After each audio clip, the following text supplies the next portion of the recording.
Hello and welcome to my channel. Vice Rhino here. How's everybody doing? Hi. Live stream time. Mrs. Rhino's here as well. I'm not sure. I can hear a bit of an echo of myself, so I'm not sure what's going on with her computer, but yeah, we've got stuff. We're here. Yeah. So what I'm doing tonight is this is basically going to be I'm going to read through an Answers in Genesis article on Abiogenesis, and I'm doing it kind of the same way I did my AMA from the other week, where I will answer some questions in the chat. I'm going to stick to just super chat answers though, because I kept getting distracted from the article last. Last time it was an AMA, and the article was to fill in time. Well, like it was filler for while I was waiting for questions to come in, and I didn't really get very far into the article. But this time, I actually want to kind of cover this article, so I'm going to go through the article, and I will stop for super chats. But I'm not going to just answer random questions in the thing because the chat's just going way too fast. So I'll never get to the article. So yeah, and Mrs. Rhino's here too. So if you have questions for her, you can Yeah. ask those as well. All right, so without further ado, this is a new study that says life emerged fully formed, apparently, like instead of going through a slow and steady process. So gives a little bit of a history of abiogenesis up here, but then it's talking about how this new study is presenting an idea of like a chemical Big Bang, where all life arose spontaneously, kind of, not all life, but life arose spontaneously in one spot, like all at once. So no slow, gradual, like, oh, this is the what's it called? Okay, Vandalia 1998 sent $2. Says live stream starting 10 minutes before I clock in. You're welcome. Driving you're I don't know. I don't know if you'll be able to watch at work and I entertain you while you work, or if that's a oh crap, I can't watch sort of thing.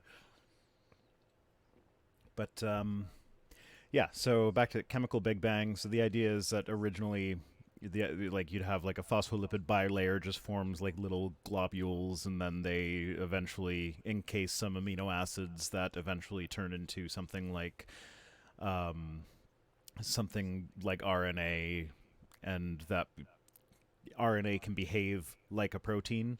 So RNA can replicate itself and behave like a protein, and so that kind of kick-started life. That was the idea before this, but now I guess this particular scientist, whose last name I'm not even going to pronounce, I don't know why they all, like, I know, oh, I forget what country it is.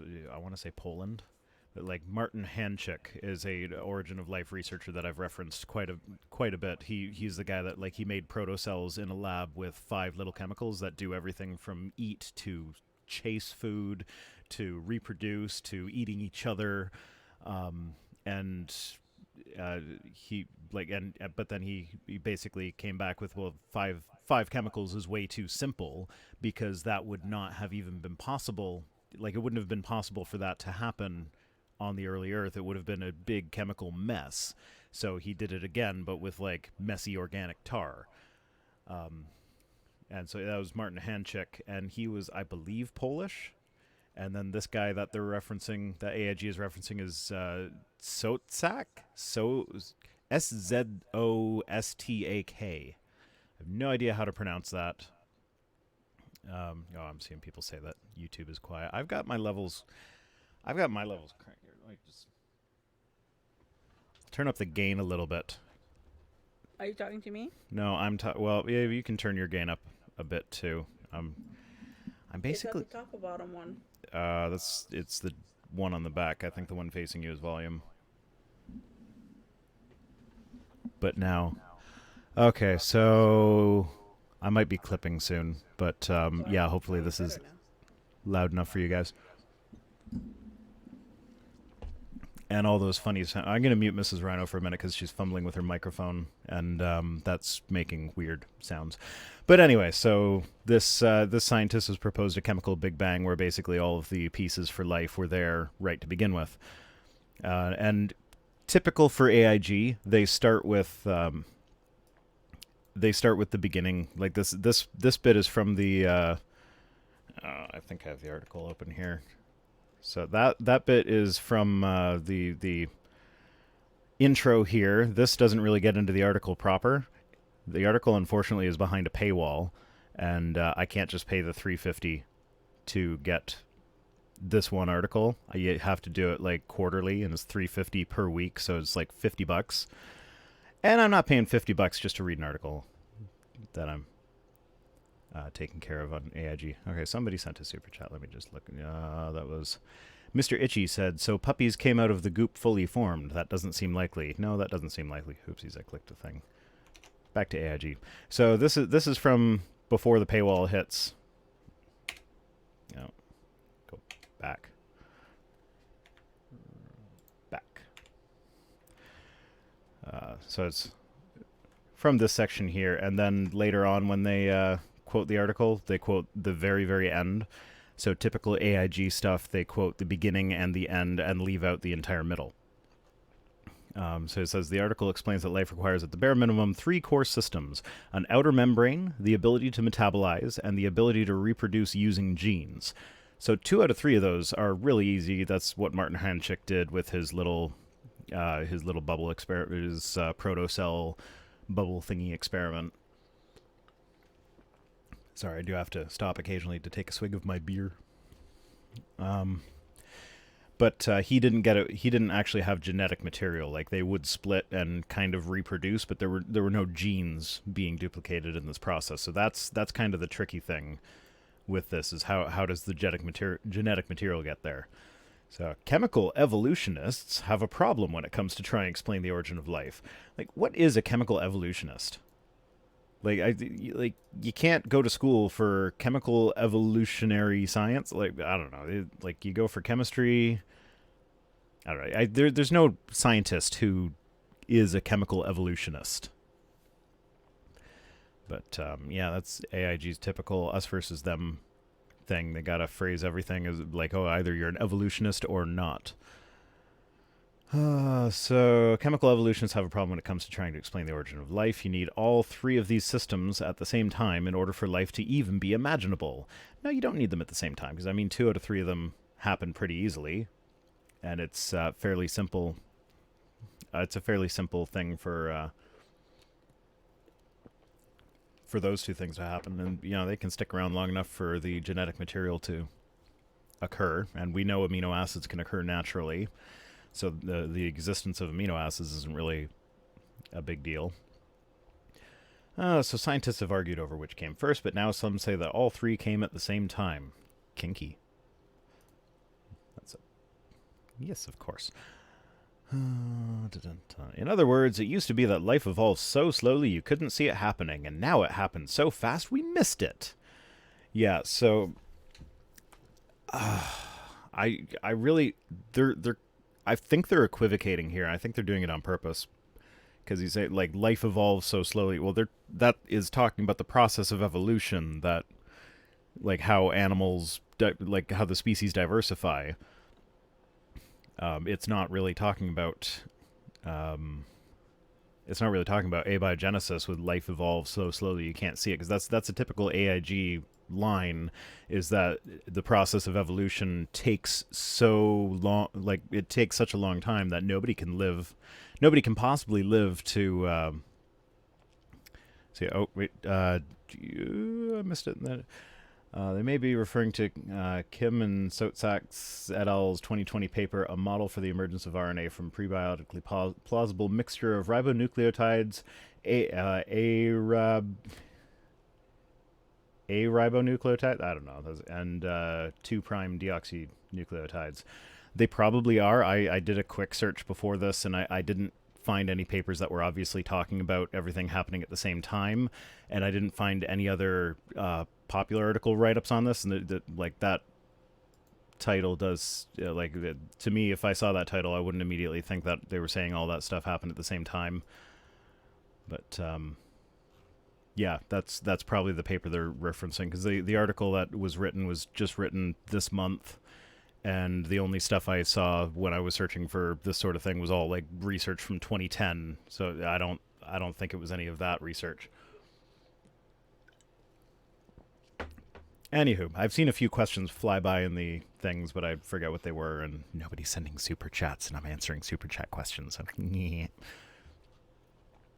So they had geneticist Dr. Georgia Prudhomme talk about this study, because geneticist sounds like... I think they got her specifically for this one because geneticist sounds like she would be qualified to talk about this, but origin of life research is so much more than what a geneticist would... Like, it would have to be a geneticist that specializes in origin of life research, and how, like, that's more of the... I think that would be more of the field of abiotic chemistry, or organic chemistry, than geneticist, because like a geneticist is dealing with genes that's already there rather than genes that happened in the past. So it's like I've actually noticed from AiG, they don't often get Georgia to talk about genetic stuff on their news show. There have been several times where it's like that when they covered that Tech Times article, Georgia wasn't there. And that was all about genetics, because and I feel like, because I've seen her on the show, she will occasionally correct some of their misrepresentations of genetics, but they never, like, she never corrects them in a way that would actually suggest that she accepts evolution. But she like, oh, well, you're wrong about this, but we're still right because God, or something like that. But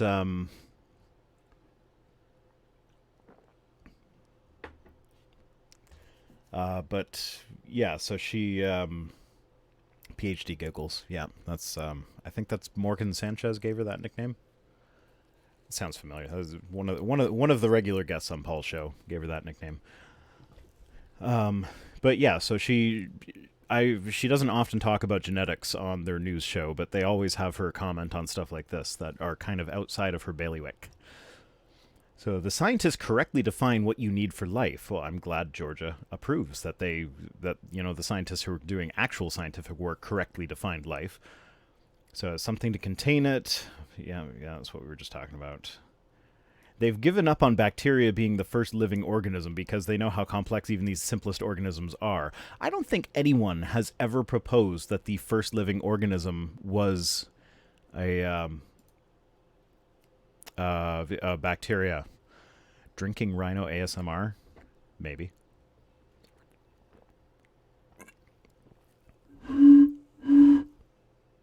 Gotta blow the bottle. As you can tell how much I have left by how high the pitch is.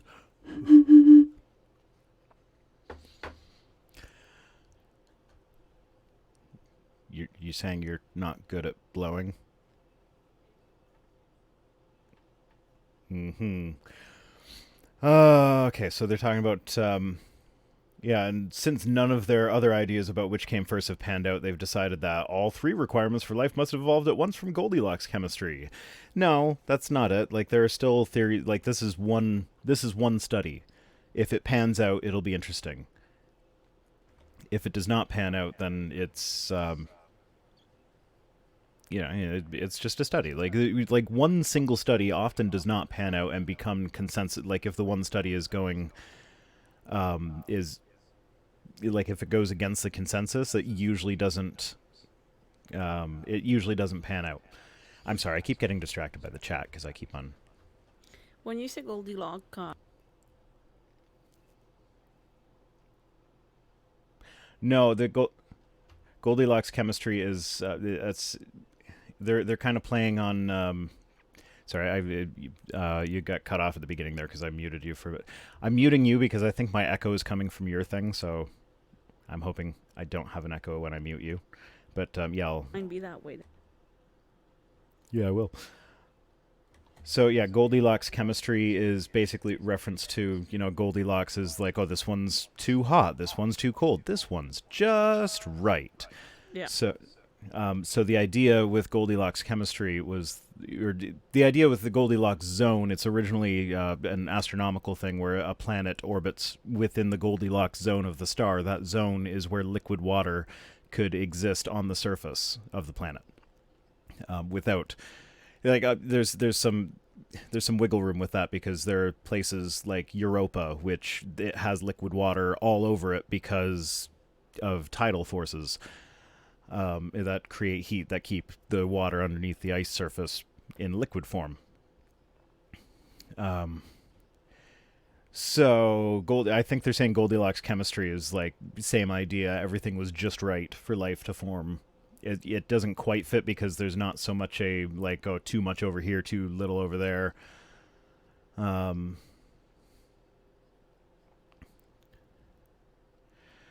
Okay, people in the chat are arguing about the echo. Some people are saying it's there, some people are saying it's not, and I don't know what to believe. Yeah, except she's using headphones. So, I don't, is is the sound coming out of the speakers of the laptop as well as your headphones? Take off your headphones and see if you can still hear me. So, can you still hear me?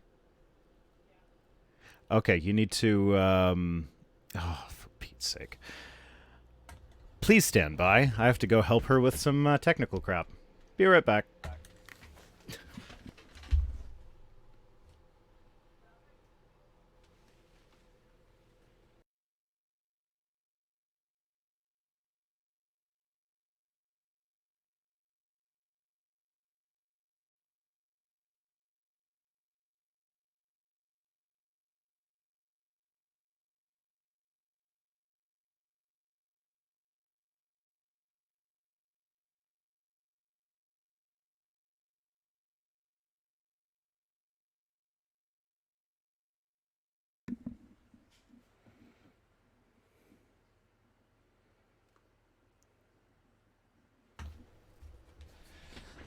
Okay, that should be better. Oh, I can hear you nice now, too. Yeah, that's why you couldn't hear me before. Oh my goodness. You're the worst. Well, I told you I couldn't hear you. Okay, yeah, I know, but I thought it was a volume thing, and then when I turned it up, you said you could hear me. Better than I was, anyway. Okay, echo's gone. I was wondering why that was there. um, okay, so here we go. Goldilocks chemistry, so just the right molecules interacting in just the right conditions in just the right place to lead to a living organism. Just like Goldilocks is a fairy tale, so is their idea for the origin of life. Uh-huh. Yeah, Oh, because God. yeah, so like, that's just a ridiculous statement on its face. Like, I don't know if the article used the word Goldilocks chemistry. I don't know. I don't know if you guys are familiar, but this article that they're referring to was actually written by Michael Marshall, who is a semi-regular guest on God Awful Movies. I wish I remembered some of the fake websites they set up to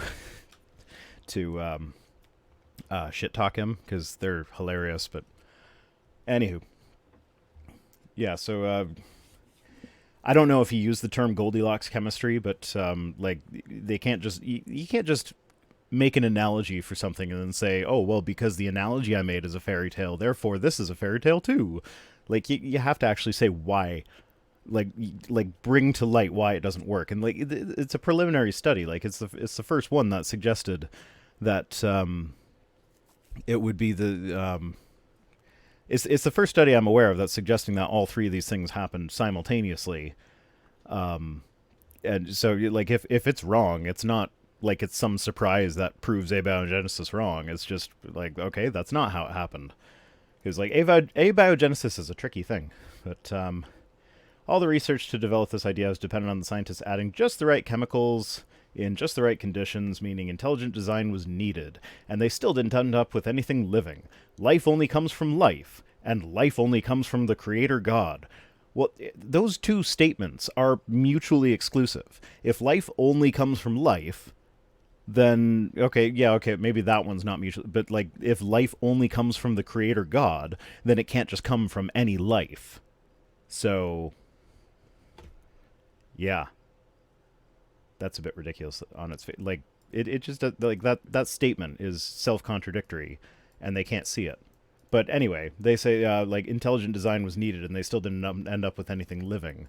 Like this is one of those situations where it's like we can't quite figure out how it would work in a lab condition. So they say obviously it needs intelligence. Well, you know what? Technically speaking, we still don't know how planes fly. Like, the math works, but we don't know why it works. And every time we come up with a model of why it works, there's like 5 reasons why that model actually can't possibly work. So it's like we don't know how planes fly, and yet we can make planes fly. So like, just the idea that if we did it in the lab, it's automatically intelligent design, and if we can't do it in the lab, then obviously it needed intelligent design. That's just a ridiculous statement on its face. So you can do a lot more stuff on the lab than you can like natural, like without being in the lab. no, but that's their whole complaint, is that if we did it in a lab, then that means there was intelligence behind it.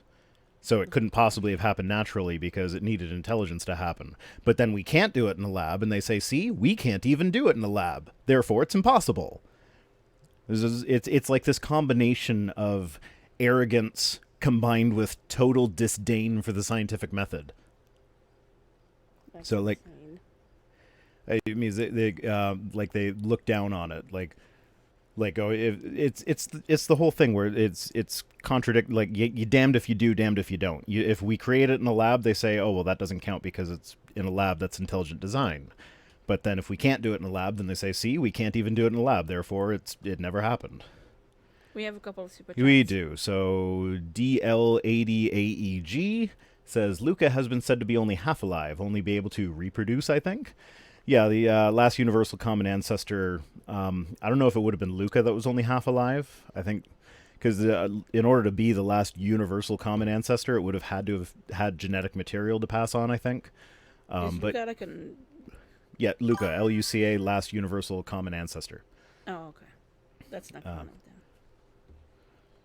Yeah. And then there's another one that... James Owen. Yeah, I know, but YouTube is... If you click on the where the super chats, it'll gray out the chat and pop up the super chat. Oh, will it? Yeah. Oh, yeah. Okay. Well, yeah, I'm in the control studio, and it wasn't showing me the... Ah. Like, it's, like, hidden below the thing, and it's not the Of scroll bar, course. and it's not letting me scroll down. Okay, James Owen says, what do you think the final gap will be for abiogenesis to finally exclude God? Would lab-driven creation of life still fall short of the burden? As far as creationists are concerned, yes. If we manage to create something that actually counts as life in a lab, that will still not convince these guys, because then they'll just fall back on, what I was just saying, that it doesn't count. Like, it's intelligent design. Intelligent design was needed because, like, that's human involvement is intelligent design. So it's damned if you do, damned if you don't. And then here we get to the popular summary of the study. The popular summary of the study concludes with... Okay, so it's a popular summary.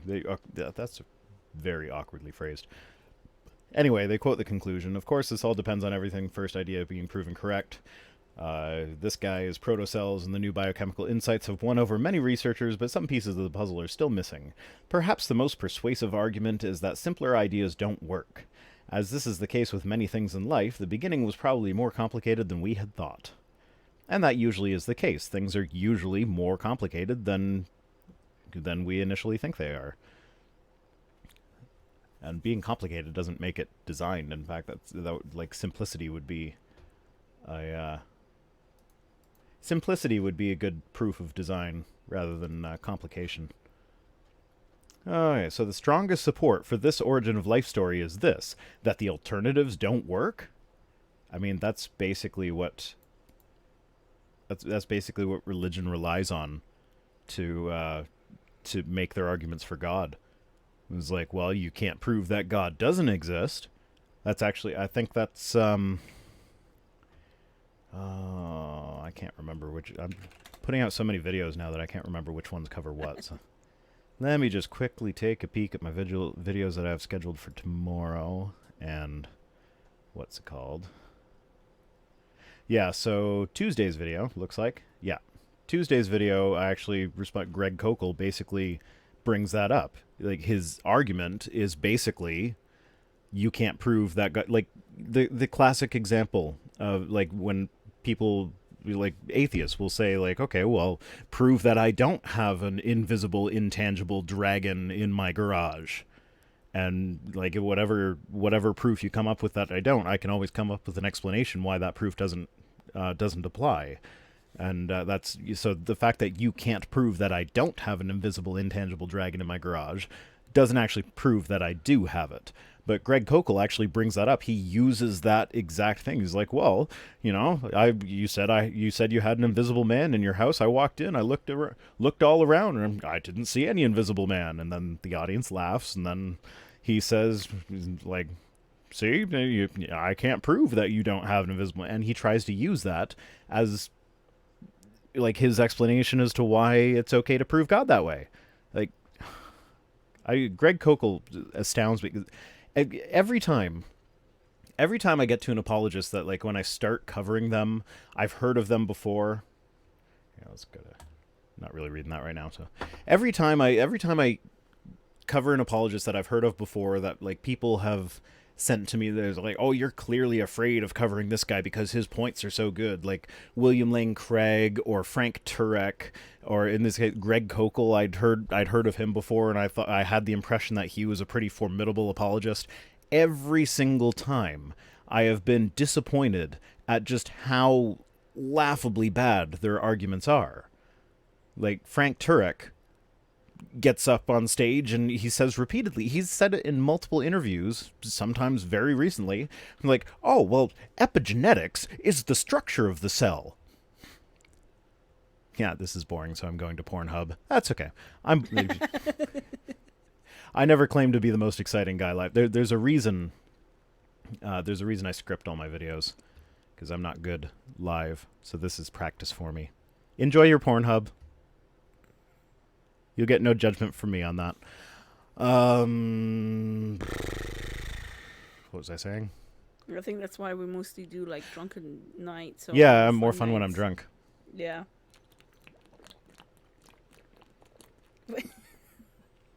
I need a new beer.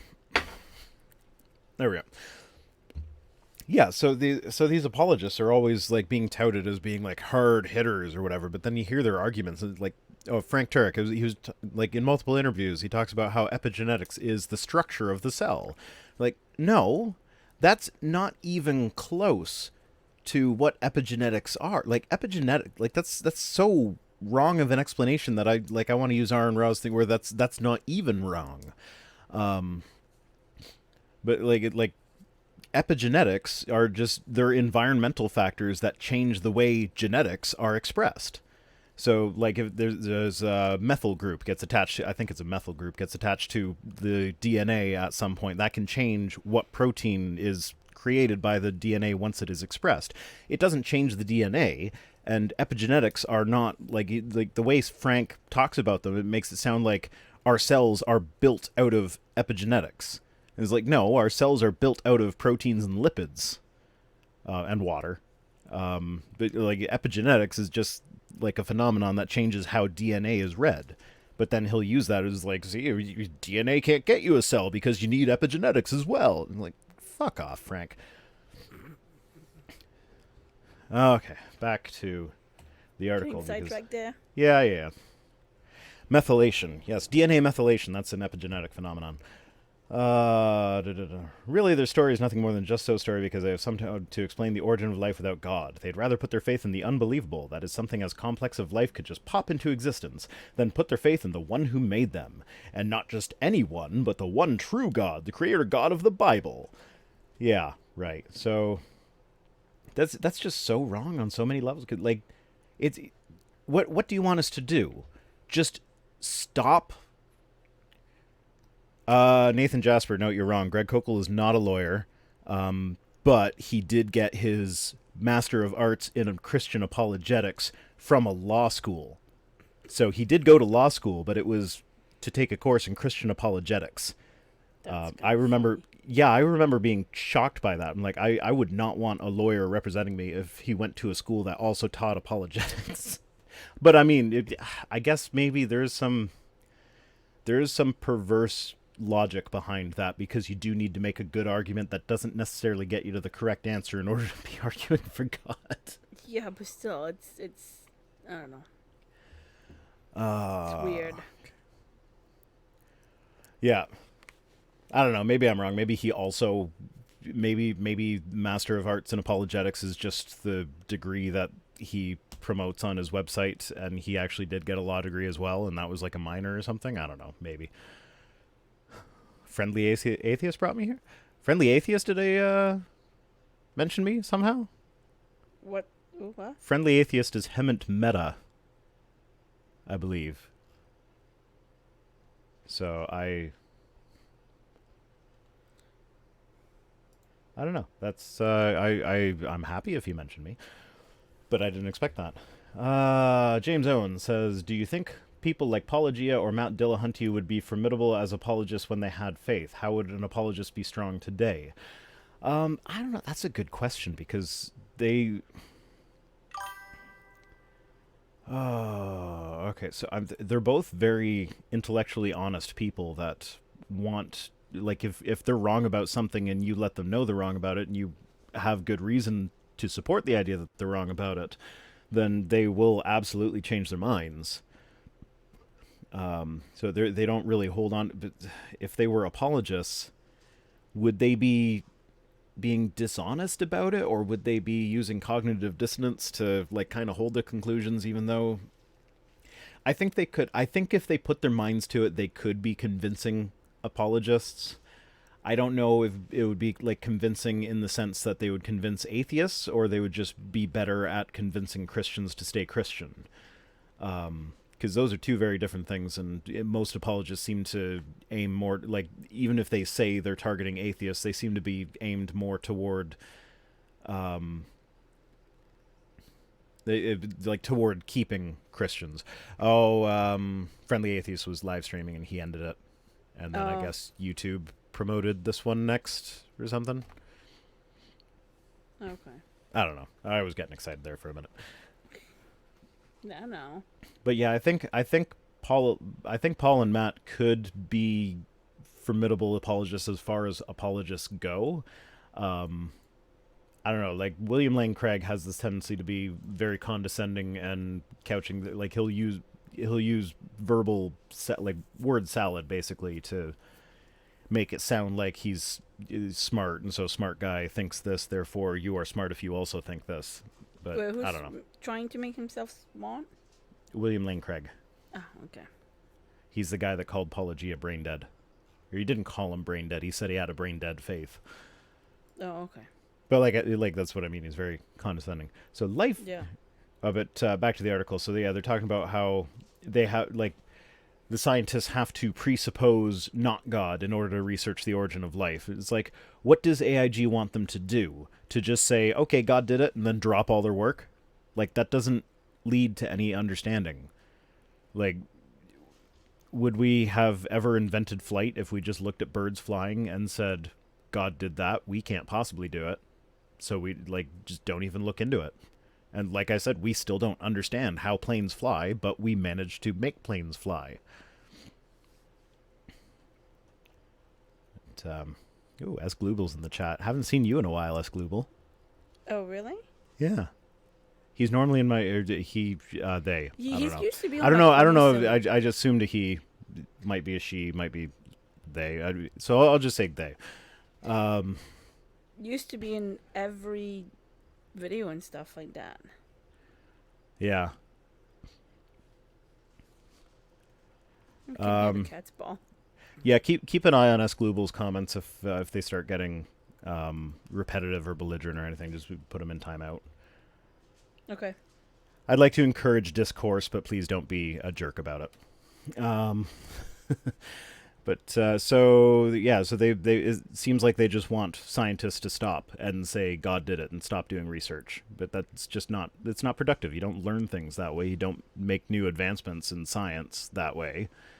So like they should be happy for these for research into origins of life, because like it helps us better understand chemistry. I forget what it was, but I actually found, like, there are several pieces of technology that that they've led to like, or yeah, there's several pieces of technology that came about directly as the result of Origins research. So like yeah, we're looking for the origin of life without assuming that it was done by God, and that has led to real scientific advancement. Whereas had we just said God did it and not even looked into it, we wouldn't have made these advances. So it really, like, even if we never find out how life began and it ended up that it was God, us researching how it could have happened without God still helps us figure out all sorts of different aspects of science that are useful to us. So, yeah. Okay. So, life shows the fingerprints of a designer. Just consider one of the three categories for life: the ability to reproduce using genes. So, cum proves God.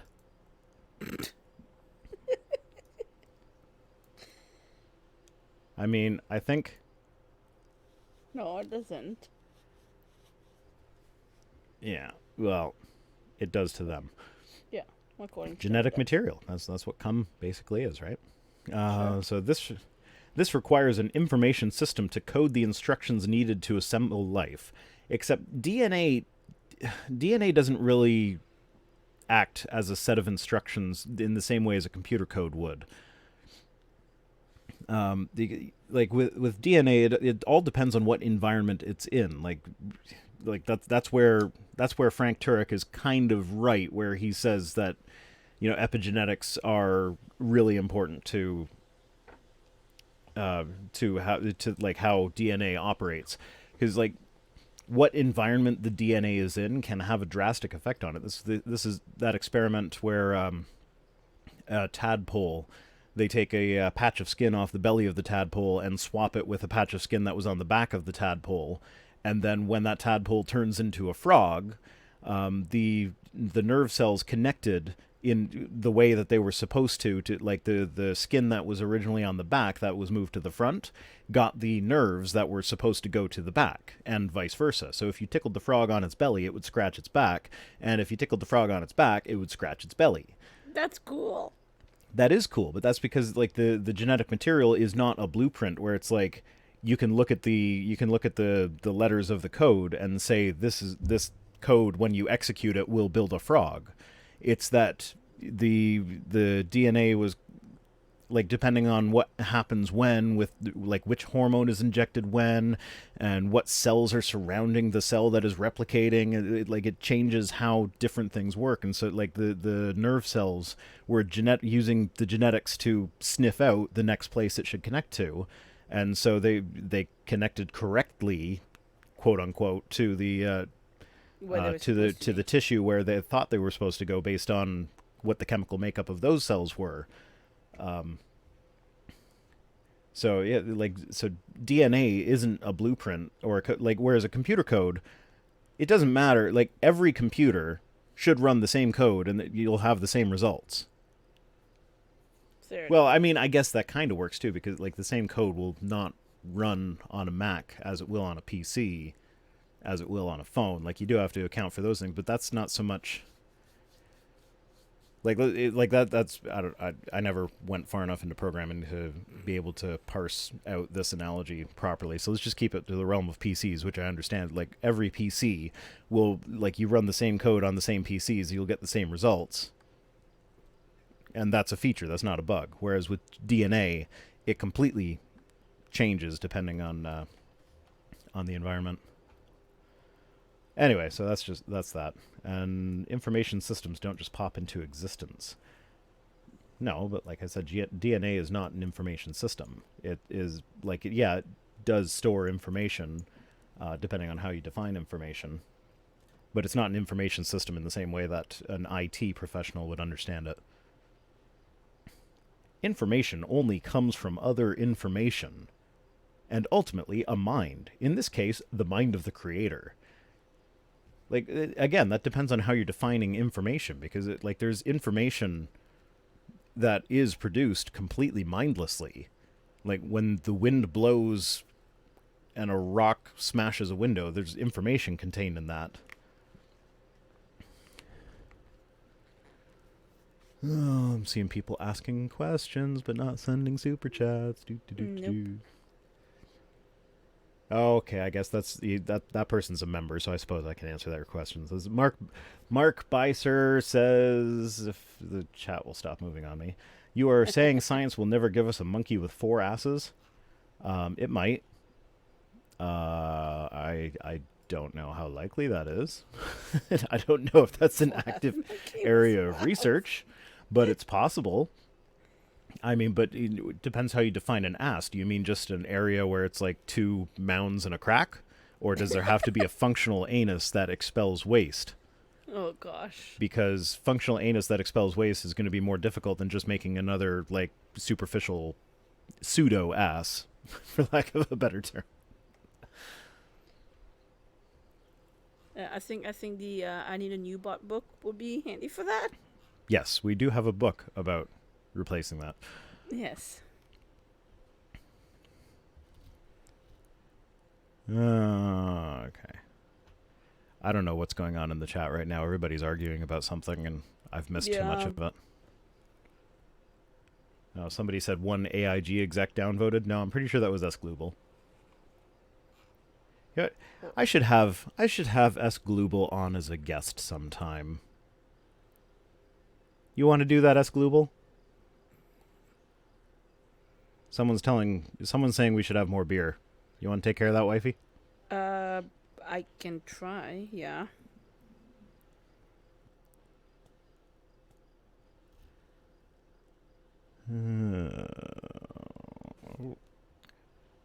Potato sent in a super chat asking, as a potato, what did I evolve from?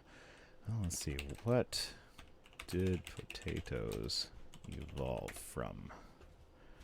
The story of potatoes started around 350 million years ago when they started to evolve from the poisonous ancestor of the plant nightshade. Potatoes are nightshade. Wow, I didn't know that. That's I knew they were poisonous. I like the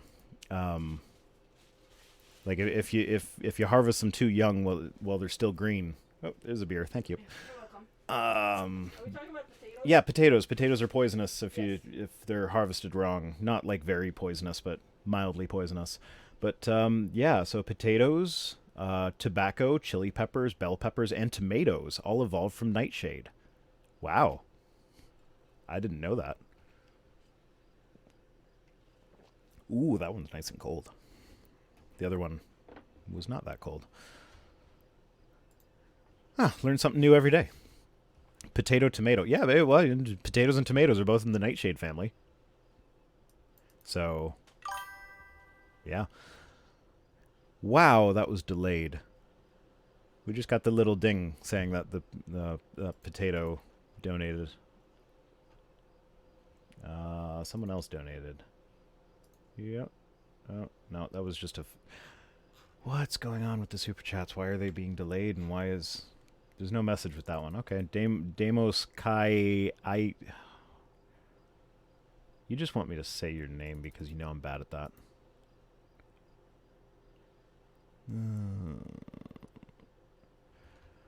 Okay. Article. Back to the article. That's okay. We're in the last paragraph. Just as information only comes from information... Oh, there's... Oh, this is fucking screwing me. I shouldn't even look at the YouTube studio control room because I keep seeing the super chats before I hear them. And then when the ding goes, it distracts me. But there's another ding coming, so I'm going to wait for that ding. Ding, ding, ding, ding, ding, ding. Where's the ding? Ding, ding, ding, ding, ding, ding, ding. William Perkins. I can say your name. That's an easy one. Billy Perky? Liam Lurkins? Sorry, what did I miss? I'm not talking to you. I'm talking about Billy Perky. Fine. Perky Bill. Perky Bill? What the frick? There's the ding. There's the ding I was waiting for. You missed me doing sound effects. You were going to make fun of me for that, but you didn't. Oh, did I? Crap.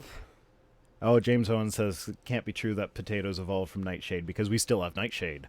Well, no, it's the nightshade family. I don't think it was I'm pretty sure it's like something like nightshade that existed in the past that eventually turned into nightshade, excuse me, and potatoes and...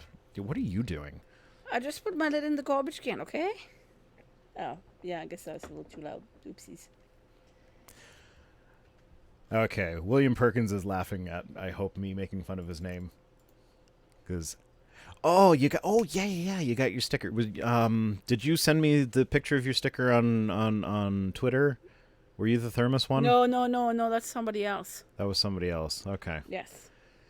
I like having confirmation that the stuff that I send out to Yes. patrons actually arrives. That's because I'm always afraid that it's going to get lost, especially with what's going on in the States right now. I know, I'm kind of worried. Anywho. Send it to the wrong address by mistake or something like that.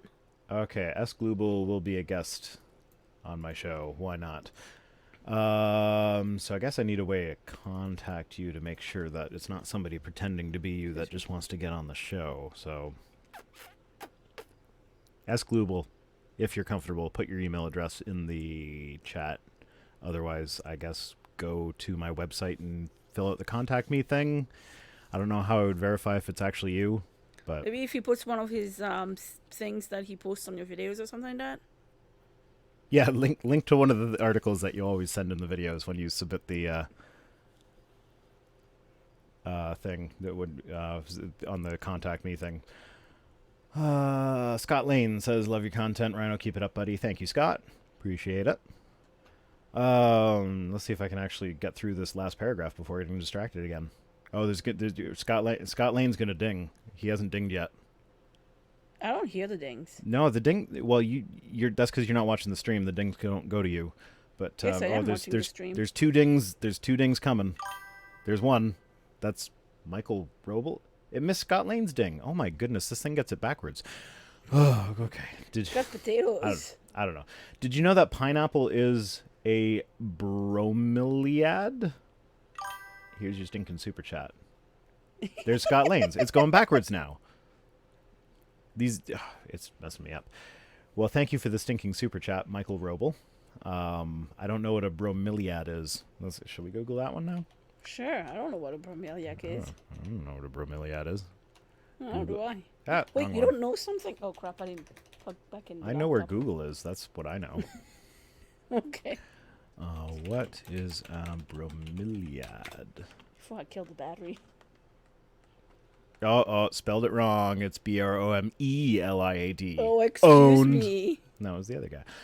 Bromeliad is a family of monocot flowering plant of 75 genera, around 3,590 known species, native to many of the tropical Americas, with a few species found in American subtropics. Okay, pineapple. What are the other ones? Pineapple. Most basal families with poles.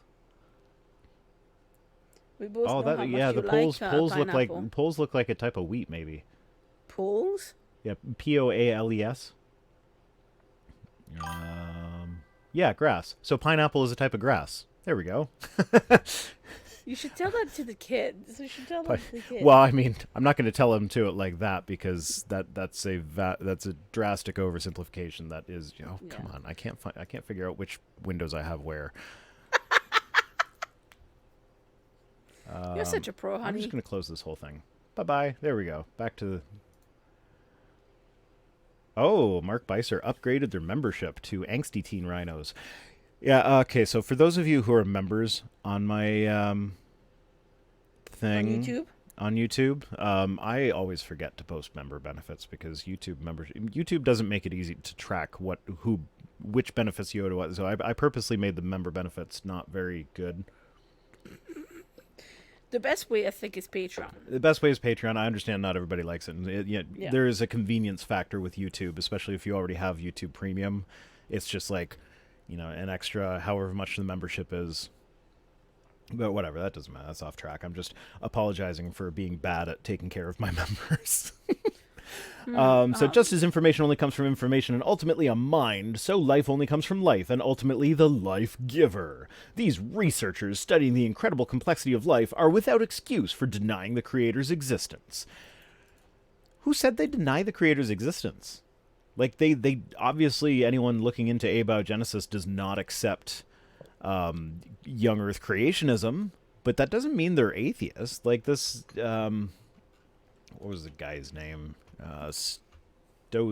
Sotstak.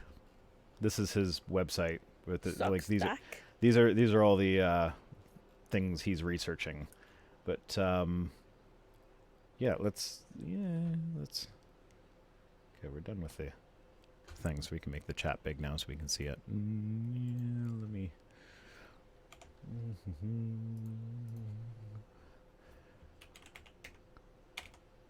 Oh, frick! I forgot how to spell his name. Having issues. Zostak. I think his name. Oh, he's Canadian. He's American Canadian. Oh, okay. Jack William Sotzak. Substack? But he was born in London. Like England, not Ontario. That's interesting. So the guy's from everywhere.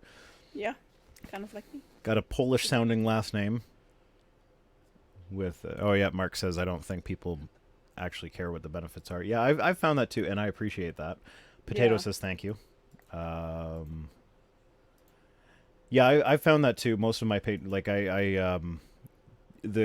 just mailed that, the COVID thing really threw me off with patron benefits because like there was a big scramble when the when the restaurant closed and everything.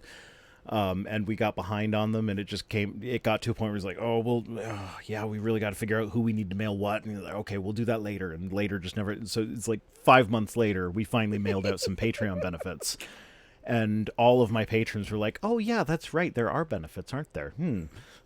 So it's like, whatever. Hey, at least we don't have to feel so bad that we didn't mail them out all year. Okay, anyway. You can probably hear, I think you guys can hear my desktop audio, so you can hear all those little ding, like Windows ding sounds as I'm control Fing Dr. Sotzak's Wikipedia. Yeah, Polish. I was right, I think. Is Polish what I said? What? No, you said American, African. Yeah, but he's of Polish-British descent. Oh, gosh. So he's an American-Canadian of Polish-British descent. So he's basically as diverse as you can get without straying from white European. But he's won the Nobel Prize. He's a professor of genetics at Harvard Medical School. I'm not seeing anything about religion. If we go to the personal life section, it's 2 sentences that he's married to Terry Lynn McCormick and has 2 sons. He has 2 sisters, Carolyn and Kathy. So, yeah, like it doesn't say anything about religion. He might be a Christian. He lives in the States. There's, for scientists living in the States, is about a 40% chance that he's a Christian. But how Christian is he, though? That's the question. It's not a question of how Christian is he. It's a question of can religion be compatible with science? And the answer is yes, it can, but you can't take the Bible literally because it literally is wrong. Like,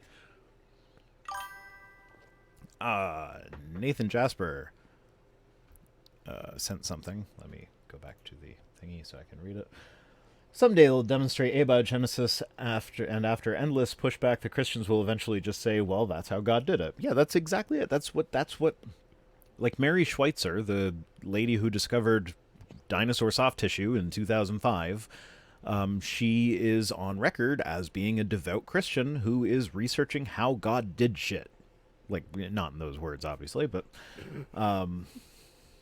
like that's what Christian scientists look at their job as doing. This is like researching how God did what he did. And just stopping and saying God did it doesn't help. So it like ultimately what AiG is doing is more harmful than beneficial because it just like it if you take their advice, you just stop. Okay, someone earlier on said something. Oh, they're talking about ads or something? Yeah, they were talking about YouTube Premium. They didn't YouTube Premium because they drive a lot, so they didn't without ads.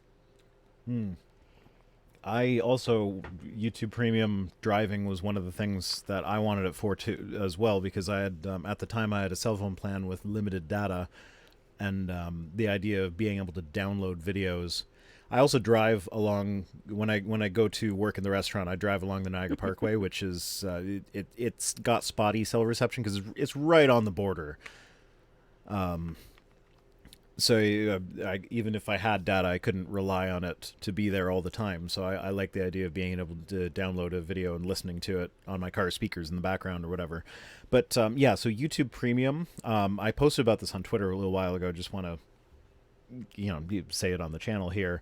It's actually a really good way. Like if you've got a lot of creators that you enjoy and you don't have enough money to support all of them on Patreon, or like you can't decide which ones to support and which ones not to support, and it just feels like a bad decision or whatever.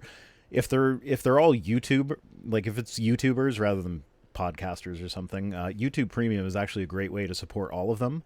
Because YouTube Premium, if everybody who watched my channel had YouTube Premium, I wouldn't need to worry about whether or not my video gets limited or no ads. I could just say whatever the fuck I want to say, and it is what it is, because like YouTube Premium pays creators a lot better than ads do.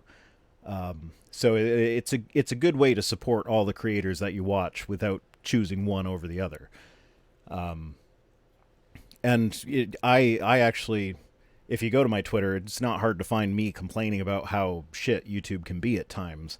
So I would not tell you to give them money unless it was actually good for the creators, because they are notoriously bad at how they treat their creators. But YouTube Premium is one of the things that, in my opinion, they actually do right. And yeah, like I know it's a fantasy world thinking that everybody's gonna sign up for YouTube Premium at some point. Like, I don't know. It's another streaming service in this era where everybody cuts the cable, because why would I pay $100 to watch TV? And then they pay $10 to Netflix and $10 to YouTube and $10 to Crave and $10 to HBO and $10 to Amazon Prime and like all this other crap. Well, okay, Amazon Prime $70 a year, but you know what I mean. There's like $10 here, $10 there, and it adds up to $100 for all my streaming services. But might as well have cable.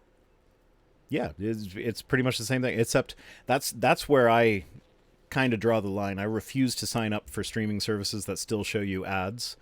And it drives me nuts that Amazon Prime does it, but like Hulu, I'm not doing Hulu because they have like the ad-free tier and the ad tier, and like We can get. I'm not Hulu paying you anyway. money. Like the reason I would pay you money rather than just go to something like YouTube where it's free is because I don't want to watch ads.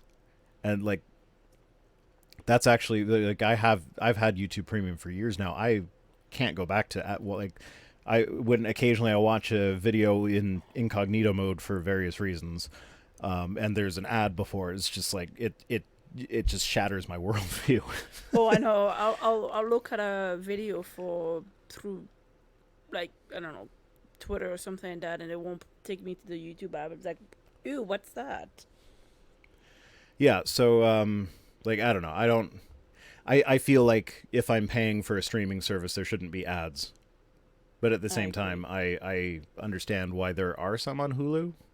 Like it's a way to, I guess, give people access for discount. Hey, at least from the Amazon Prime video ads we can skip. Yeah, well, yeah, I mean after a couple seconds, but Yeah.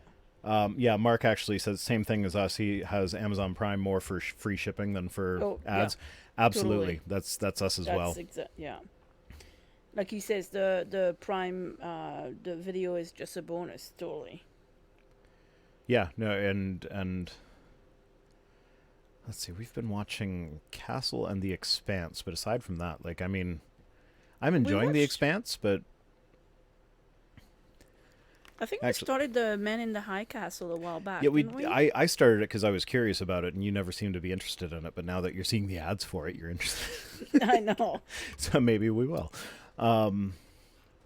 But yeah, I'm actually let's geek out about The Expanse for a bit, because I'm enjoying the books. I'm listening to the audiobooks. I'm going through them, and I'm one of these people that it upsets me when the movie of a book that I love takes a different direction from the book. Usually that upsets me. Yeah, the Ready Player like, One. Oh, We went Ready to Player see it. One was an atrocious movie. Wasn't that Steven Spielberg too? Like, that was a supreme disappointment. I don't remember. I think it was Spielberg. Supremely disappointing. It was a terrible movie. But you enjoyed the book, though. But I enjoyed the book, and I get that the book was like mostly fan service for, like 90s kids wanting to relive some nostalgic moments. And it's like, I get that, but it was still a fun book. The movie was not fun. Like, Yeah, it was still I went to see it in theaters because I was excited about it because I enjoyed the book, and we sat at the back of the theater and basically didn't pay attention to the movie. She's laughing. You can guess why she's laughing, because, back at the theater, you're not paying attention to the movie. What else do you do? It was written I by will Steven neither Spielberg. confirm nor deny whatever you're guessing in the chat right now.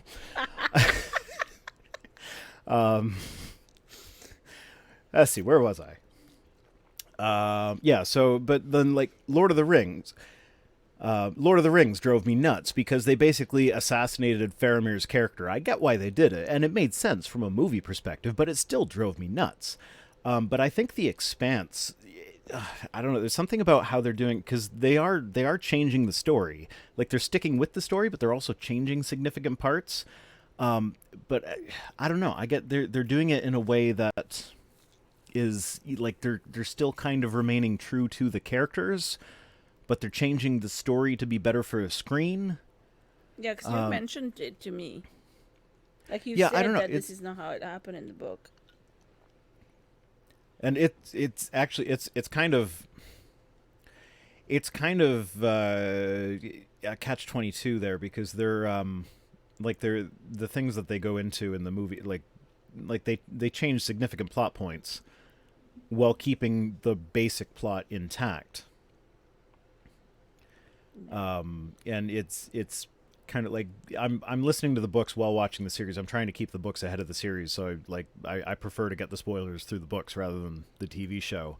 But the TV show has to set up the plot points from the future books sooner than the books do, because they can't spend as much time on, like, the prologue and the backstory and stuff like that. You know what I would like to see? I don't know if it ever happened or they've tried to do it. The book series that you recommended to me, like We Are Bob, We Are Legions. Yeah, the We Are Bob. I'm not sure how that would work out in as a movie. Like, that I think that would be another one that they'd have to do like series? massive changes. Well, yeah, like TV series seems to be the way to go nowadays. It was like the Expanse. It wouldn't really do one book per movie anymore. Now that everybody's used to going into like great details and stuff. Yeah, the Lord of the Rings movies ruined the visuals. Yeah, the Bobaverse. Bobaverse is The Bobaverse, yes. It's they are fun books. It's Yes. still I still remember the first, like, I do audiobooks rather than actually reading the books, because I don't really have time to read anymore, but I have time to, like, clean the house, and when you're cleaning the house you got to listen to something, so I listen to the audiobooks. And yeah, so I remember it was a couple of years ago that I listened to the Bobaverse ones, I think, and I remember, like, within the first couple pages, yes, I did finish the article. You did? Yeah, I did. Oh. Article's Okay. done. Yeah, it was. There was other stuff below it, but it was just like links to other AiG articles. So I made it through. But yeah, Bobaverse, he dies on, like, the first page. And it's like, oh, main character just died, and it's not like some trick death. He's actually dead. It's like, okay. It's kind of neat. It kind of gets hard to keep track of who is who with the whole Bobaverse. Yeah. Okay, so should we continue chatting about random Books and movies and stuff? books and movies? Sure. TV series, too. The His Dark Material, the one from HBO. Oh yeah, that was really good. That one's good. I want next season. Me too. That means we'll have to sign up for Crave again. I know. We keep on signing up for Crave to watch, like, the one thing they have that we want, and then we cancel it. Yeah. And so it's like, oh, His Dark Material. And that's and okay. that's the one that audiobook? has the, Patrick Audiobook Stewart. wise? Patrick Stewart. Picard. Crave has Picard as well. Oh, yeah, Star Trek Picard. Okay. Yeah, Star Trek. Yeah. I was gonna Sorry, say I couldn't like remember Picard from. I was gonna say like it. Like I'm thinking his Dark Materials, and it's like it's got what's his name, James McAvoy. It's got James Yes. McAvoy in it, and he played young Professor Xavier in the X-Files, and old Professor Xavier is Patrick Stewart. So is that where you're going with that? But, like, no, it's Star Trek Oopsies. Picard. Okay. Spilled my beer. Yeah, everybody hates Star Trek Picard. I kind of enjoyed it. It's not bad. I don't get all worked up about Star Trek and Star Wars and them messing with the canon. Chase Harrison is asking thoughts on Shawshank Redemption. That's a really good movie that I've only seen once, and it was a long time ago. I thought we've seen it twice. No, I'm pretty sure we've only seen it once, and I we remember. still have the disc. Yeah, we still have the DVD. Yeah. But yeah, I remember really enjoying that movie. So back to his Dark Materials, the audiobook for that, the one that was produced by the BBC, it's got to be one of that's the so cool. best produced audiobooks I have ever heard. Yeah. I actually have to finish that one. Zeblik says Expeditionary Force is a great series and audiobooks are great. Strong disagree. I cannot stand that series. The first book is okay. It was enjoyable. one? Expeditionary Force.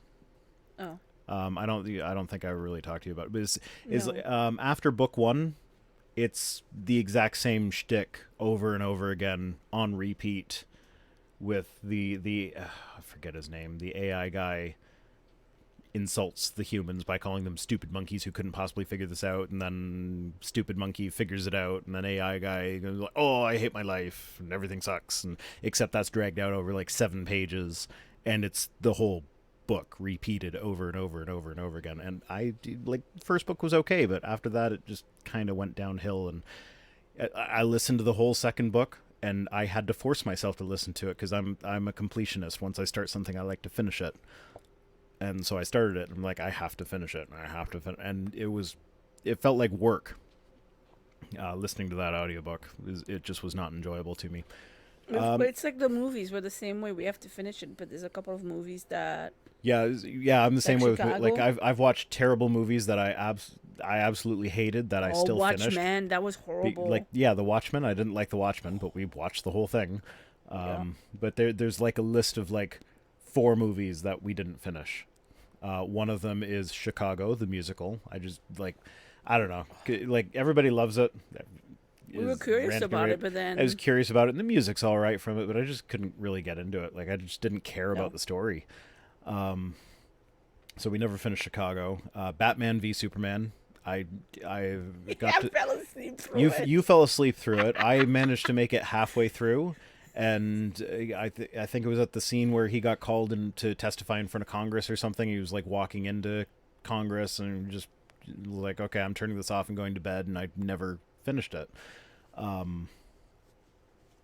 So Batman v Superman, never finished that one. What's another one? There's a couple others. So I've been talking a lot about gay marriage recently, so a couple mothers is right up that alley. What else were there? Oh yeah, 300. We didn't really like 300, but we finished it. Yeah. There's been a couple of TV shows that we've watched, but we've never. And this is like I admit I love bad movies. Oh like, my gosh! I have sat through so many. The Core is bad like movies.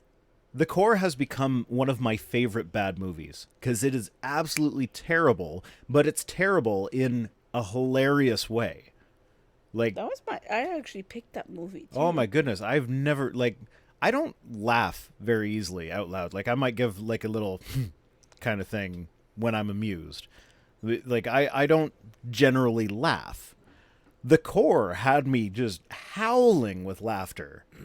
It was so funny, but like not intentionally funny. Spaceball. RJM Struce says Spaceballs. Yeah, Spaceballs is good. I enjoyed Spaceballs. Yeah, that's one of the ones that I enjoyed immensely as a kid that I'm not sure I would quite enjoy as much as an adult. You're wanting me to watch I it do like again, all enough. the, I yes, I do want to watch it again. I like all the merchandising jokes. That's a bit of an inside joke because George Lucas gave them full approval to do the Spaceballs thing, but one of the conditions that he laid down was that they weren't allowed to do merchandising. So they did merchandising all throughout the whole thing. Quentin's asking where I'm from. You're from everywhere. You're Yeah. you're like the British, Polish, American, Canadian scientist guy we were talking about earlier. Not quite as Potato that, again says my favorite book is A Tale of Two Cities. Never have licked superhero or Western books / movies. I think it's supposed I to think be it's supposed to be liked. liked. Liked. Never Yeah. have liked superhero or Western. Yeah, I don't know. I feel like Westerns are something that I could like. So I know we watched Appaloosa. I enjoyed that. We watched And Wild West. Wild Wild With- West. With Will Smith. That's not actually a Western. They pretend to be a Western. It's not Oh, really. okay. That's science fiction, and not very good science fiction. But William Perks has Rocky Horror Picture Show. my father loves it. Oh my gosh. Spaceballs the lunchbox. That was actually Transformers lunchbox. Fun fact. You know what? They just like somebody duct taped the word Spaceballs over top of Optimus Prime, and then he points at it and says Spaceballs the lunchbox. You know what would be interesting, and I think we're not into horror movies really, or any like scary movie, but the one with David Tennant in it. They made Can't a remember scary movie with David Tennant in it. No, he plays one of the like goth guy. One of the goth guy. I don't know what you're Can't talking remember. about. I can't. No, look it I up. know Scary Movie is a comedy movie that makes fun of scary movies. Scary movie's horrible. So is Scream. Scream is the one that Scary Movie's making fun of, mostly. Oh, thoughts on Princess Bride book versus movie? I don't know. I'd have to ask my daughter for that because I've never read the book, but my daughter has. Yes, she has. She got that for her birthday, actually. Yeah, she enjoyed the book, but she Yes. also gets frustrated when movies change things from the books. Oh my gosh, so much. So my kids watched Jurassic Park for the first time the other day, and man, do those special effects hold up! Like you hear about that all the time, how special effects from Jurassic Park hold up really well over time. But they like I watched it again, and like you don't watch Jurassic Park very often, but man, those special effects were fantastic. Like even the CGI at the time, like it was 1993. Like the CGI, like it's not fantastic by today's standards, but like it holds up pretty well. Okay, while I was looking through David Tennant, has anyone here in the chat seen What We Did on Our Holidays? That movie, That's hilarious. it's hilarious, and we could Got so David Tennant, totally Billy see- Connolly. Like Billy Connolly's the kids would granddad. totally- Yeah, they would totally do.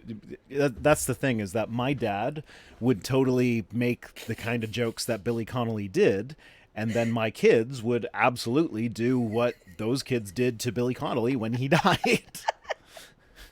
So yeah, that sentence sounded really weird to anyone that hasn't seen the movie. So the story is, they've got like there's this old man, the grandfather of these three kids, that he has terminal cancer. He's going to die, and the family is trying to plan like one last birthday party. Like it's going to be his last, so it has to be perfect. And so they're trying to keep everything perfect for him. And while they're setting everything up, he takes the kids to the beach, and then he jokes that like when he dies he wants a Viking funeral where they just push him off to sea and then light the pyre on fire, and then he actually dies while he's at the beach with the kids. And so it's the story of how the kids deal with this guy's dead body. And then it's so good. It is. And yeah, so they give him the Viking funeral that he joked about wanting. Fright Night, I think it is. Fright Night? Yeah, I think it. I don't know. If it's actually called Fright Night, that doesn't sound like it's an actual horror movie. That sounds more like it's making fun of like kind of like scary movie. But yeah, Yes, David it's Tennant yeah. plays the creepy bad guy really, really well. Like if you've seen Jessica Jones, like like it's not a fantastic series in my opinion. Like we stopped watching it after his character was pretty much gone, but like Yeah, we he started season was 2 and then so good at it. But like season 2 is just kind of like meh, whatever. David Tennant's yeah, gone. It's yeah, not as it's good Fright without Night him. when Oh yeah, Silence of the Lambs, better movie than a book. We've never actually seen Silence of the Lambs. no, we We haven't. chalk that up to our general dislike of scary type movies, but it's like from what I've heard, it's not so much that it's a horror movie; it's more of a thriller than a horror, which it's a fine line sometimes. But I kind of want to see it, but at the same time, We've also I'm kind of haven't not seen a lot interested. of But then it's the probably really good. classics. Yeah, but we also have seen a lot of the classics though. Yes. But yeah, there are several movies that when people find out I've never seen them, they are absolutely astonished. Yeah, so this stream turned into a discussion of pop culture. From Abiogenesis to The Silence of the Lambs. Yep. Well, I do have a video on my channel called Christians Ritualistically Eat People. Or something along those lines. That was... Is that one of your older videos? It depends how you define older. Beginning or middle of your channel? I think it's just over a year old, maybe 2 years. William Perkins' Life of Monty Brian Python. versus Holy Grail. Tough choice. I'm gonna have to come out on the side of Life of Brian, I think, for that one. I've watched both of them with you, haven't I? You have. You also came out on the side of Life of Brian. Or did you? Yeah, I think you did Yeah, because yeah. it made more sense in your mind. The Holy Grail was too much random crap that didn't have anything to do with the story. You know what also is a horrible movie? Well, I wouldn't say Monty Python's are horrible movies. But you know what's a horrible movie? It's the Answer to the Universe. Oh, Life, the Universe, and meaning everything. no, are you talking about Hitchhiker's Guide to the Galaxy? Or are you talking That's about the one. I the couldn't life remember. of the meaning of life? No, The Hitchhiker Guides of the Galaxy. Because okay, that depends. If you're going back to the BBC version, those are fantastic. If I you're don't going, think I've ever seen the BBC no, I don't think you versions. have. But I if only you're saw talking the about one the in the theater remake with your dad. with what's his face, Bilbo, Martin. Ian Martin Freeman or Ian Holmes? No, not Ian Holmes. Martin Freeman. Martin Freeman. So the one with Martin Freeman as Arthur Dent. That's not a great movie. No, that's a horrible movie. And that might, for me at least, that might come back to my dislike of them changing things from because like they added a completely pointless love story to that. Like See, I don't that even wasn't remember it. like yeah, they added a whole side plot for it, and it's like, oh, why are you doing that? That's not necessary. Yeah, so there we go. The Quiet Gorilla says the BBC version is much better, but the remake is terrible. Yeah, absolutely. Yeah, But I've yeah, then never there's seen the BBC Monty version, though. Python's Meaning of Life. Have you seen that one? Me? Yeah. No, Meaning of Life is the one with Mr. Creosote. no, I've never seen it. Apparently, Netflix was supposed to do all the Monty Python. Yeah. Well, Meaning of Life is... I don't think you'd like it. No. It's pretty fantastic, but I don't think you'd like it. Oh God.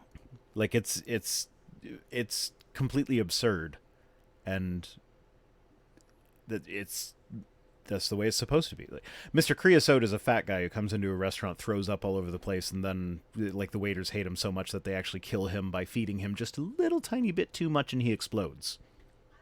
You've shown me a video. I've shown you of that sketch, like that Yes. sketch you can find by itself. So I've shown you that. It's disgusting and hilarious, but then that follows up with Eric Idle's character. Eric Idle in that sketch's character was like just one of the side waiters, and at the end, after the guy explodes and everybody's cleaning up after it, he just turns to the camera and he's like, let me show you what I think the meaning of life is. And then it's like 5 minutes of him just like walking through places and turning to the camera and being like, come on, follow me. And it's ridiculously long. And then he gets to like some house out in the country, turns to the camera and he's like, Netflix this has hut it. is home to me. And that's the meaning of life. There's too Well, it many. doesn't have to be profound. It's like he's getting offended that you're not impressed by his meaning of life, and it's like, it's doesn't have to be found. Everybody's meaning of life is like, oh, well, fuck you then, fuck you, and he just walks off. It's hilarious because like you watch that whole thing for like so little payoff. Have you ever seen the Flying Circus? Yeah, that's a TV show. That's like entire like you can find their best sketches, like with the fish slap dance, So it is. which is I don't know. It's Monty Python's great, and you don't like it because you're not British. My dad is British, and my family's Scottish, so I appreciate that sort of thing. But you're Netflix- French, so it is beneath you because you are French. Well, you know what I say about that? Fuck you. Yeah. Netflix actually has Monty Python, The Meaning of Life. Oh yeah. I've showed you the Every Sperm is Sacred video, right? Yes. Yeah. That's from Meaning of Life.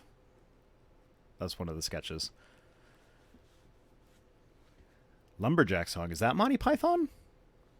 What lumberjack song? I'm a lumberjack and I'm okay. I work all night and no, that's not how it goes. I don't know, but it's basically a big manly lumberjack singing about what he does in his life, and like gradually he gets more and more homosexual towards the end of it. And that was one of those things that it doesn't quite hold up because you look at it and it's kind of like, it's a bit weird. Like whatever, it's still a funny song.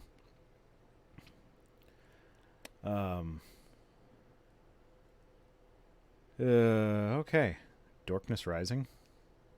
Darkness Rising? Darkness was that a Monty Python one? I don't know. What's Darkness Rising? Let's Google stuff.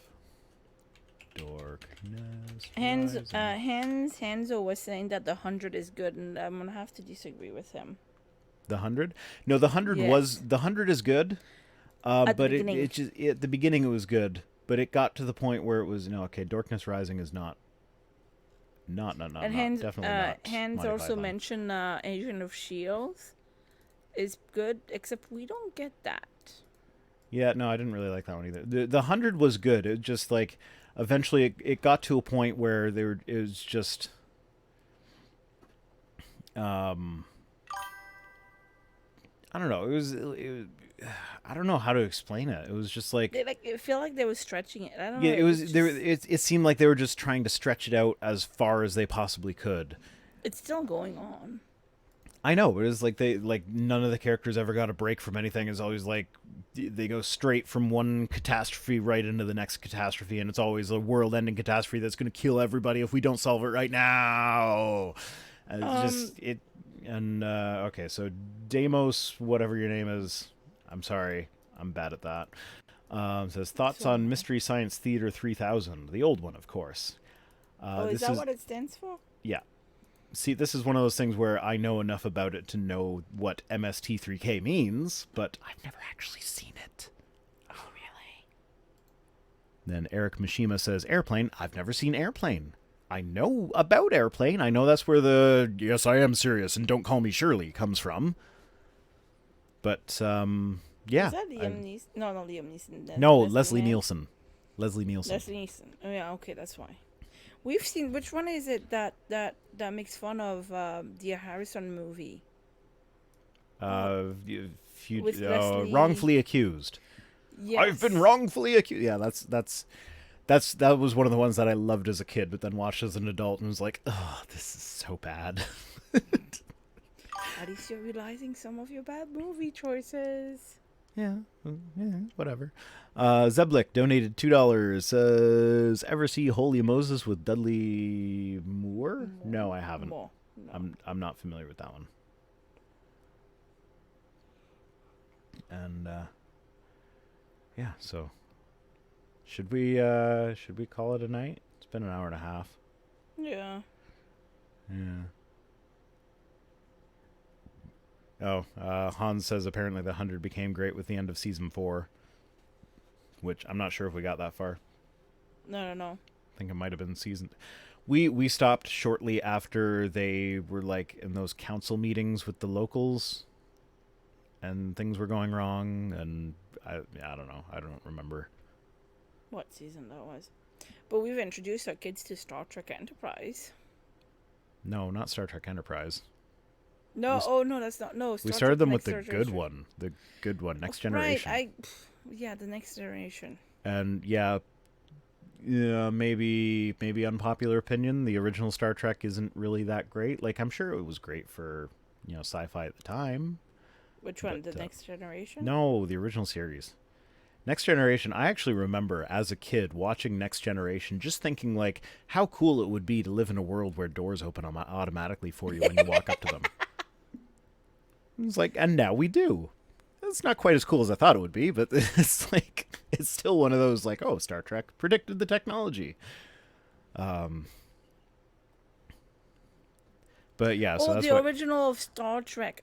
We've Yeah, the watched a original couple of series episodes. was the original one with Captain Kirk and Yeah, Spock and yeah, all that, and yeah. like there are some good moments in that one. But and I have seen probably I don't know if I've seen every episode, but I've seen most of them. So I as a kid, when my parents split up, my father had cable TV, my mother did not. So my mother would send me over to my father's house after school at 4 p.m. on the Space Network. They aired the original Star Trek. So she would send me to his house with a VHS, and I would record episodes of the original Star Trek for I'm her. sorry, but that is so typical of your mom. I know we still do it. Like we have a hard drive full of stuff to watch, and she will occasionally send over a USB stick, and we're like, "Oh, can you give me? I need season 2, episode 3 of Doctor Who because my DVD doesn't work anymore." Thing. So Yeah, yeah, we actually put her foot down this year. yeah, so I think like there's a certain camp value to the original Star Trek, but I think Next Generation is where it kind of. I think Next Generation was kind of the peak of Star Trek. And I don't know. I never really got into Deep Space Nine. Voyager's okay, I guess, but I We've don't know. watched Enterprise, but it's okay. Yeah, it's okay. Scott Bakula wasn't the greatest cast for that. He was great in Quantum Leap. Oh Not so yes, it good was for great Star in Trek. Quantum Leap. He doesn't strike me as Starship Captain material. Ooh, someone says Deep Space Bracket is better. They were holding the shift key, so they got the bracket instead No, of the 9. someone's asking, ignoring your opinion on the show, Picard or Kirk. Or Kirk. Yeah. Now, are we saying who is the better captain or who would win in a fight? Because those Ignoring are different answers. ignoring your opinion of the series itself, I know. Picard or Kirk. I know, but it's an important distinction as to whether we're talking about whether they're a better captain or better in a fight, or whether they would win in a fight. Because Kirk would absolutely trounce Picard in a fight, but Picard's the better starship captain. I haven't watched enough of the original ones to say which one. So I would if I were to do Picard and and whatever it is that Bakula plays, I'll say Picard Captain for sure. Archer. Archer, yes, I knew that, but I forgot. Yeah. So I'm probably getting people mad now.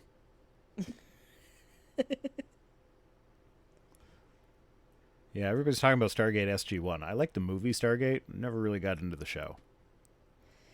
Enigma says can't wait for Picard season 2. I don't know. I feel like I don't know. Patrick Stewart's a bit old to be gallivanting around the galaxy now. But he's such a good actor, though. Yeah, he is a good actor. He's a really good actor. But yeah, he's getting old, and his acting ability, like he held like I don't know. He basically didn't age for 40 years, but it is starting to. Show. It's starting to show. So SGU was terrible. I know SGU is Skeptic's Guide to the Universe, which I enjoy.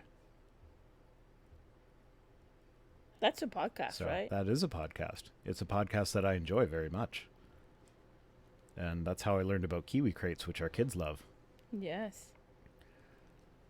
But yeah, I think we should probably call it a night. This has been fun. Yes. We went from Abiogenesis to Monty Python to Star Trek to... To a bunch of movies and TV series. Yeah. All right. Well, thanks for coming out, guys. Hope you enjoyed the stream. Bit of a random stream. Hopefully we'll have S Global on as a guest at some point. He said he'll be in the comments, so maybe I'll have an email address for him and I can contact him and we can get him on the show. Maybe. Because that's actually, this is something I want to do regularly in the future, is have conversations with people that I disagree with. Kind of like almost like a la dogma debate style. Like, 'cause I don't like actual structured debates. I prefer conversation style, and I'd rather just Kind of talk like to you people. had with Trinity. Yeah, like that's the same thing. Yeah. With what I did with Trinity, and that's actually kind of what, like, with my whole face reveal at 60,000 subscribers thing. This content isn't really terribly interesting, where you're just looking at the chat and a static picture of two rhinos facing each other. It'd be much more interesting if you could actually see me. It'd be much more interactive, and so that format would be better for these discussions or whatever. So that's kind of what I want to do for that. So yeah, share my videos. But yeah, anyway, thanks for coming out. You guys have a good night. Stay safe out there. Wear a mask and show that P meme to anyone who doesn't wear a mask. All right, one more thing before we go. I had my first shift at work yesterday, since the whole COVID thing started, and I actually had a conversation with, and the people were saying, like, oh, I think the masks just give people a false sense of security, but they see that people touch their faces more when they're in masks and stuff like that. And it's like, yes, true. That is true, and touching your face more does increase your chances of getting it. However, the way it spreads mostly is through the water droplets. Now, if you don't have a mask on and you go, what happens? Like, the spit goes everywhere. If you put the mask back on and you do the same thing, what happens now? It stays in the mask. So it's not like, if everybody's wearing a mask, then you can touch your face all you want, because the water droplets from people's saliva aren't all over everything else. So if you've touched some surface and then touch your face, there aren't people's saliva droplets on that surface that you just touched, because everybody's wearing masks, so it stays in their masks. Anyway, that's my mask rant. Your mask rant. My mask rant is done. And people are talking about Firefly. Love Firefly. And we're ending the stream now. Bye-bye.